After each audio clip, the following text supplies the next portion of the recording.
Everyone, আসসালামু আলাইকুম। আপনারা সবাই কেমন আছেন? আলহামদুলিল্লাহ, আমি ভালো আছি। নতুন দিনের আরও নতুন একটি ভিডিও নিয়ে চলে আসলাম আমি আপনাদের মাঝে, মনিরা মৌ। তো এই যে সকালবেলা আমি সব কাজকর্ম করে নিয়েছি, ঘর ঝাড়ু দিয়ে দিয়েছি, বিছানাপত্র গুছিয়ে নিয়েছি, ফার্নিচার মুছে নিয়েছি, নাস্তা বানিয়ে নাস্তা খেয়ে নিয়েছি, সব কাজ শেষ। গাছে পানি দিয়ে দিয়েছি, সব কাজ সেরে তারপর রান্নাঘরে চলে আসলাম। রান্নাঘরে এসে রান্নাঘরের যে থালা বাটিগুলো রাখি সে র্যাককে ধুয়ে নিয়েছি, ধুয়ে তারপর থালা বাটিগুলি ধুয়ে গুছিয়ে নিলাম। এখন এই যে রান্নাঘরের যে তাকগুলো আছে, যেখানে আমি হাঁড়ি পাতিল, তারপরে হলুদ মরিচের ডিব্বা রাখি, আরও অনেক জিনিস রাখতে হয়, সেই তাকগুলোকে আমি সুন্দর করে গুঁড়া সাবান দিয়ে আমি মুছে নিচ্ছি। কয়েকদিন পর পরে যেহেতু এগুলো তেল কাজটা পড়ে, এই জন্য কয়েকদিন পর পরে ভালো করে সাবান দিয়ে মুছে নিতে হয়।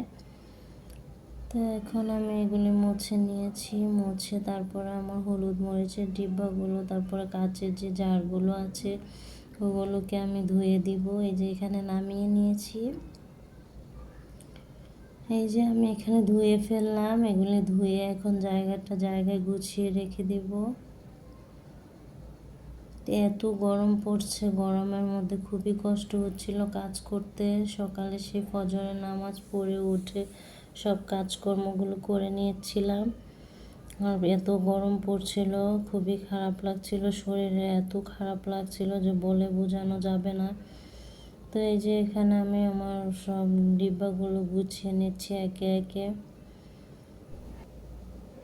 এখনও যারা আমার ভিডিওটির সাথে আছেন, প্লিজ সবাই একটি লাইক করে দিবেন, ভালো লাগলে সাবস্ক্রাইব করে পাশেই থেকে যাবেন, শেয়ার করে দিবেন এবং কমেন্টস করে জানিয়ে দিবেন ভালো মন্দ দিক। তো সবাই একটু আমার ভিডিওগুলি দেখবেন। ভিউজ হচ্ছে না, খুবই কম হচ্ছে, কারণ অনেক কষ্ট করে ভিডিও বানাতে হয়। যে আপুরা ভিডিও বানায় তারাই শুধু জানে। তো এখানে সব রান্নাঘরের কাজ করে ফ্যানগুলো মুছে নিয়েছিলাম। ফ্যানগুলো সাদা, তো 3-4 দিনও যায় না, ময়লা হয়ে যায়। তো মুছে নিলাম ফ্যানগুলি, মুছে সব কাজ সেরে ভাবির বাসা চলে আসলাম। আমার মোবাইলের চার্জারটা নষ্ট হয়ে গেছে, তার জন্য ভাবিকে বললাম আমাকে একটা চার্জার কিনে দিও। পরে ভাবি এসে আমাকে নিয়ে গিয়েছিল, গিয়ে চার্জার কিনে তারপরে আমাকে বাসায় নিয়ে গেছে সাথে করে নিয়ে। আমার ভাতিজা বলতেছিল, ফুফি আমি ভুনা খিচুড়ি খাবো, তোমার হাতে একটু রান্না করে দাও। আমার হাতে ভুনা খিচুড়ি নাকি ওর কাছে খুবই ভালো লাগে, তার জন্য এই যে রান্না করতে চলে আসলাম।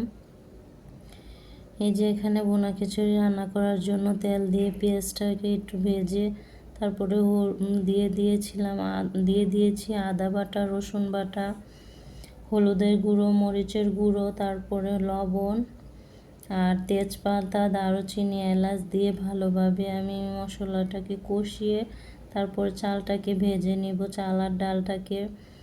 তো এই পাতিলে বসানোর পর মা বলছিল যে পাতিলটা নাকি ছোট হয়ে যাবে, আর একটু বড় পাতিলে বসানো দরকার ছিল। তো কি আর করব, মা বলছিল এটা চেঞ্জ করে দাও। পরে এখানে চালটা ভেজে তারপরে আমি অন্য একটা পাতিলে দিয়ে দিব চালগুলো।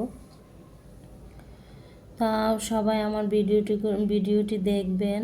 আমি কিন্তু সবার ভিডিও একদম ফার্স্ট থেকে লাস্ট পর্যন্ত দেখি সবার ভিডিও। তো সবাই আমাকে একটু সাপোর্ট করবেন, তাহলে আমি এগিয়ে যেতে পারবো। এই যে এখানে মশলা কষিয়ে নিতেছি।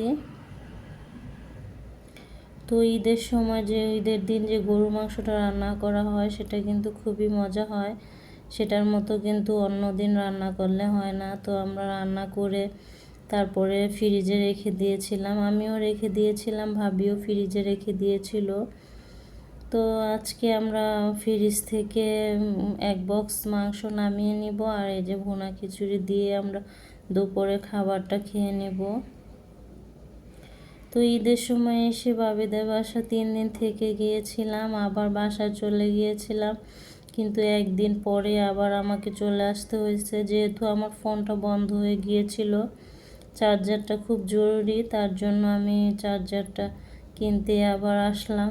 তো আসার পর আর যাইতে দিচ্ছিল না। আসলে আমারও ইচ্ছে করে না যাইতে, ওদেরও আমাকে যাইতে দিতে ইচ্ছে করে না, এরকমই হয় আমাদের সাথে। তো আবার বাসায় গেলেও আসতে ইচ্ছে করে না, এই আর কি। তো সবাই আমার পরিবারের জন্য দোয়া করবেন, আল্লাহ যাতে সবাইকে সুস্থ রাখেন সব সময়।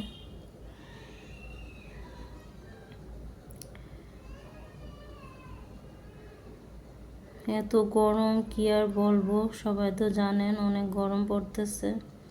সবাই একটু বেশি বেশি করে পানি খাবেন, লেবুর শরবত বানিয়ে খাবেন, নতুবা কিন্তু সবার শরীরে অনেক অসুবিধা হবে।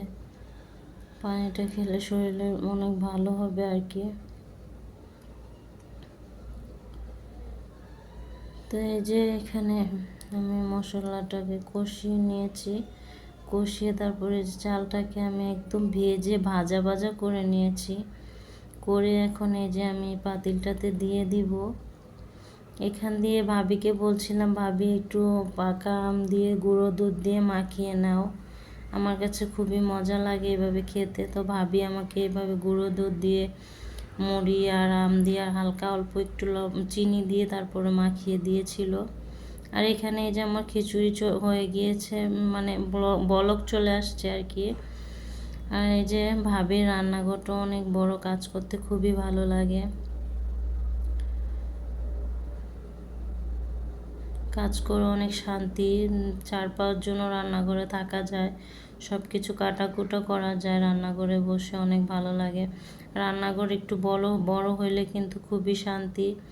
আর 3-4টা তাক আছে, সেটা তো অনেক কিছু রাখা যায়, রেখে কাজ করা যায়। তো এই যে এখানে অনেক গরম পড়ছে, তার জন্য মা এখানে আমাদেরকে শরবত বানিয়ে দিয়েছিল লেবু দিয়ে, যে শরবতটা খেয়ে নিচ্ছি।